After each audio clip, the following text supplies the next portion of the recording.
Shout out to the haters that promote a hustler. Art hot, writing cold, I'm bipolar sucker. King Yume on stage. Peak reality on stage.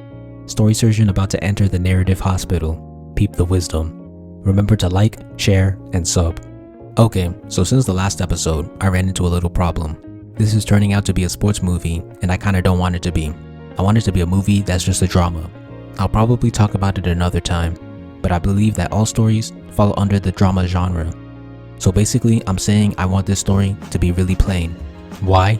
Because it's easy to just throw action, romance, or mystery in your face and keep your attention. But if my story is bland in the genre department, then the writing has to be really good. I chose a sport because I was thinking of Whiplash, but drumming is less of a spectacle than bowling. I'll try to lay low on the bowling, but I might fail, and this will be a sports anime movie. Also, since the last video, I decided that Coach Jermaine will be the inciting incident and that the midpoint will be Joseph losing a match in the group stage due to having a bad diet. Now, they have to play against a hard next team, so I have to build up to these with the other sections of the plot. Introduction. I want to establish the characters, the three stakes, and the angel/devil pairs. Joseph and George will be playing 2K at George's house and drinking a lot of soda. Joseph makes a lot of jokes and has George constantly laughing. Then they'll watch a basketball match. When Joseph leaves to go home, George gives him a 12-pack of soda. The next day, Storm is taking his son to practice. They are both talking about how well he's playing. As Storm talks about the only teammate that could rival him, the scene cuts to Maximus balling out on the rest of the team. Storm says that Joseph can become the best as they arrive. Joseph meets his teammates and makes all of them laugh except for Maximus. He makes a joke about him being the MVP. The team splits into two and has a scrimmage. Joseph and Maximus are on separate teams. Joseph plays really well, but Maximus's team wins. Maximus tells the MC that there isn't enough room for two MVPs. After practice, the team is told about the tournament they'll be entering and the new coach they'll be having. I'm calling the main team the Bulls. The next day, Joseph is practicing after school while drinking soda and Red Bull. An adult comes up to him and tells him that he's dumb for drinking that stuff and that he should stick with water. Joseph tells him that he's still great without water, so the man challenges him to a 1v1. At the start, Joseph is dominating easily, but in the final third, he starts to get tired and his opponent makes a comeback. Joseph still manages to pull out a win, so he doesn't take the man's advice, despite running out of breath and allowing a man past his prime to come back. On Joseph's walk home, George calls him about a new flavor of soda coming out tomorrow. George states that soda is the best drink in the world. Later that day, the Bulls have practice and are introduced to their new coach, Jermaine Lightford. Joseph recognizes him as the adult he had a 1v1 with. Jermaine says that the Bulls are going to win this tournament and gives them stamina training, which the players hate. That's the inciting incident. As you can see, I introduced all of the stakes and most of the arias. I didn't have the external devil because several teams will be that depending on where they are in the tournament. I also introduced all of the important characters and showed off their personalities. Now I need to write the first act break and have it lead into the midpoint. I'm probably going to be more vague here. So the characters are training, but Joseph is still sipping on soda and energy drinks, and George is encouraging him. Joseph and Jermaine have a fight over this, which only pushes Joseph away.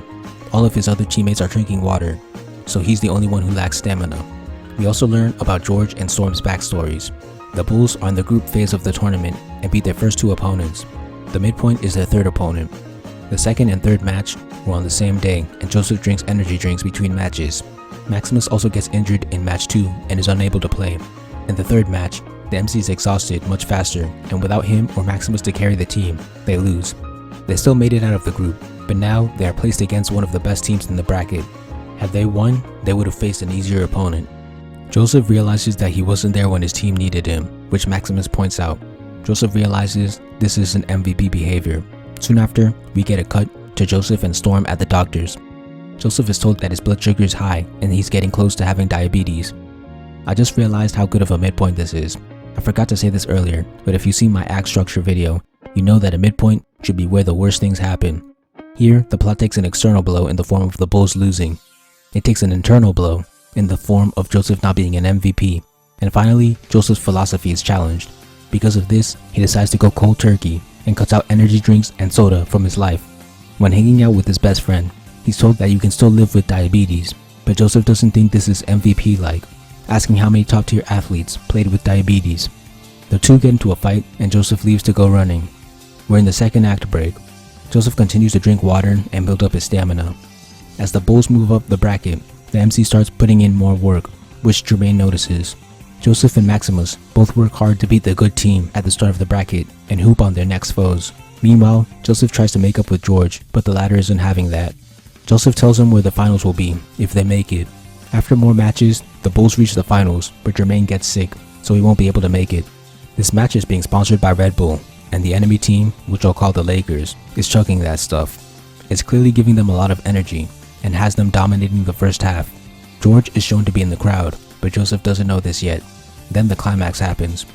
The team is about to drink Red Bull, but George tells Joseph not to, which leads him to drink water, and he convinces his team to do the same. A montage of Joseph wiping the floor happens, and the Lakers begin to crash. After witnessing this spectacle, Maximus decides to stop competing with Joseph, and decides to let him control the game while he works as his number 2. The Bulls win. Joseph and George squash their beef, and Joseph is clearly the MVP. That's the end of To Pimp a Butterfly. I was unable to decrease the sports presence, but that's fine. This story was created in 14 hours of real time, but even less was actually spent writing or thinking about it. The first episode took 1 hour, so did the second, so did the third. That's 3 hours of actual work. You're probably wondering how I created such a classic from such a ridiculous theme in such a short amount of time. Is it because I'm a genius? Yes, but no. Writing is easy when you know what you're doing. If you tell a history major to debug a program, they'll be lost. But if you tell a CS major to debug it, they'll probably do it quickly. It's cause the latter knows what they're doing. In this case, I have a PhD in story writing from Genius University. Call me Dr. Yume.